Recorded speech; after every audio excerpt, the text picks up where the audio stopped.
আমার চূড়ান্ত লক্ষ্য হলো আমাকে আল্লাহর আরো নিকটবর্তী হতে হবে। আমি এখানে এজন্য আসিনি যে নিজেকে অন্য একজনের সাথে তুলনা করব।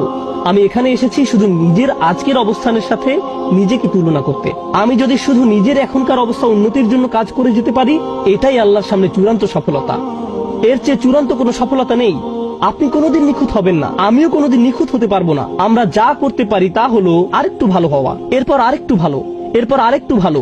শুধু দিন দিন ক্রমাগত উন্নতির চেষ্টা করুন। যদি কেউ এভাবে আল্লাহর নিকটবর্তী হওয়ার চেষ্টায় রত থেকে মারা যায়, সে সফল। অনেক মানুষ কি করে জানেন? তারা অন্যদের সাথে নিজের তুলনা করে। আহা, সে তো পুরো কুরআন মুখস্থ করে ফেলেছে, দেখো কি সুন্দর তার তেলাওয়াত, সে প্রতিদিন মসজিদে যায়, আজানের পূর্বে এসে উপস্থিত হয়।